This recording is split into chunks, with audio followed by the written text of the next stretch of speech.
D'ailleurs, à tel point qu'il y a même chez le patient des cahiers de liaison. Donc, il y a une sorte de cahier où ils expliquent ce qu'ils ont fait entre eux. Et alors tous les vendredis, ici, il y a peu de prestations le vendredi après-midi. En fait, tous les vendredis, c'est des réunions interservices qui se font ici. Et donc, les infirmiers rencontrent les kinés, donc ils se rencontrent entre eux pour échanger l'information.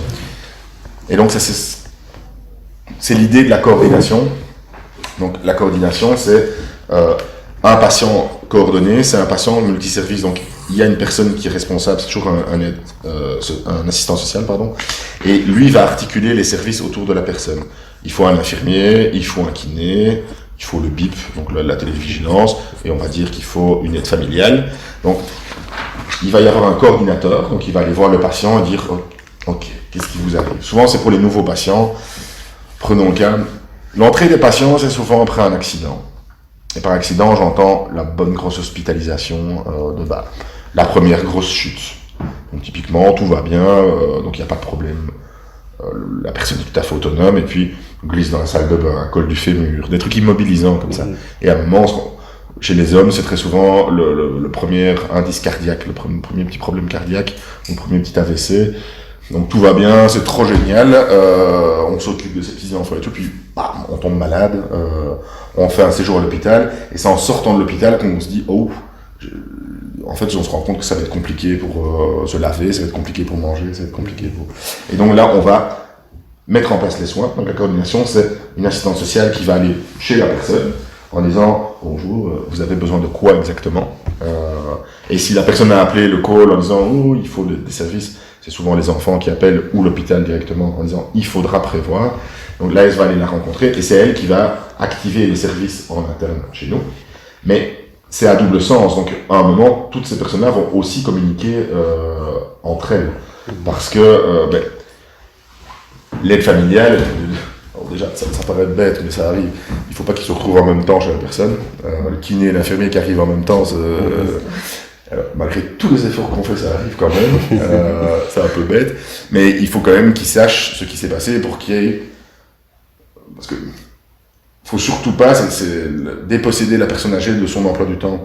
Et donc, il ne faudrait pas non plus que ce soit porte ouverte et hop, ça défile les uns après les autres. Non, il faut qu'il y ait une structure quand même cohérente. Et parce que les personnes âgées aiment bien quand même qu'il y ait une structure et de comprendre aussi ce qui est mis autour d'elles et qui leur arrive. Et donc, c'est très hiérarchisé dans le modèle, mais dans les faits, ça collabore, c'est très transversal entre les services. Mais ça, c'est des soumis... Alors ça, ce sont des services qui ne font pas partie des grandes directions. C'est vraiment des services...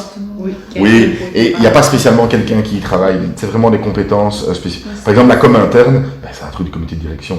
La com interne, coronavirus, super bel exemple.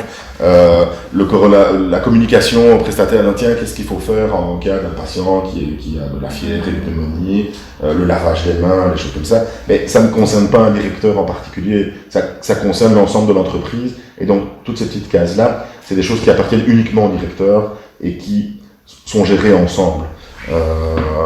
La restauration, c'est vraiment PL, c'est une cuisine. Je veux dire, les infirmiers, ce qui se passe dans la cuisine, ça les intéresse pas. Donc ça, c'est vraiment pas. Alors, les projets, ici, on devrait rajouter projets subventionnés. On reçoit, ça c'est toutes les grosses entreprises, justement parce que le monde évolue, on reçoit parfois des financements pour faire des projets spécifiques ou étudier des projets. Un simple exemple de projet, ici, les repas, on les livre en camionnette, vous avez déjà vu les camionnettes. Mais là, on a fait un projet vélo. En se disant, tiens, il y a des zones urbaines où c'est très compliqué de livrer en camionnette, voire impossible maintenant. On a 2 patients sur le piétonnier d'XL, et il n'y a pas de dérogation. Donc, même si on arrive à la commune en disant, oui, mais on va livrer madame qui a 94 ans, niet, pas de voiture. Et donc là, on a rentré un projet, et on a reçu de l'argent pour développer le projet, pour voir si c'était possible ou pas, et de faire de la livraison des repas en vélo. C'est un exemple, parmi d'autres. Et donc,